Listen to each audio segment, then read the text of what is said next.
Wall on the U.S. southern border has hit a roadblock in Santa Cruz County. County Sheriff David Hathaway has threatened to arrest anyone who places a container along the border. Joining us to talk about Ducey's border wall and the future of Arizona's immigration fight is Daily Wire reporter Tim Pierce.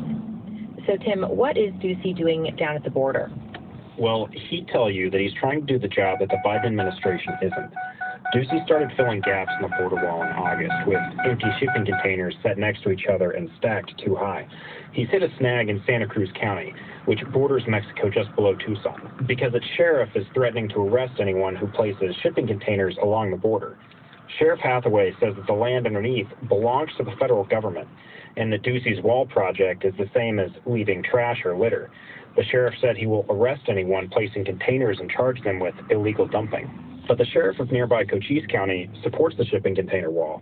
He says it will deter crime and stop criminal behavior. Now, how much pressure is Ducey feeling just weeks away from leaving office? He's trying to get as much accomplished as he can before he turns the office over to incoming Governor Katie Hobbs on January 1st. So far, he's laid 4 miles of shipping containers across the border. Now, Hobbs is a Democrat and is expected to, at the very least, stop work on Ducey's priorities like the border wall. She may even tear down the shipping containers. She's suggested demolishing the wall and using those shipping containers to build affordable housing for homeless and low-income residents.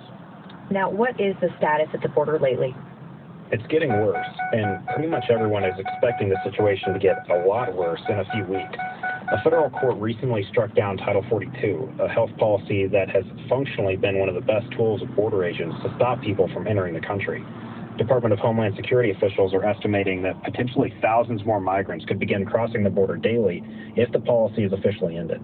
Morning Wire spoke with Border Patrol agent Eamon Blair to get a better idea of what ending Title 42 could mean.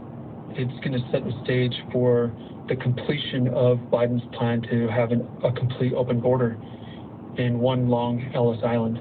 And we'll probably end up seeing double our numbers now. We're now apprehending between 6,000 and 8,000 a day. We'll probably end up seeing double that, between 12,000 and 15,000 apprehensions a day. Blair says policies and incentives put in by the Biden administration are driving illegal crossings to record levels, and he expects them to increase.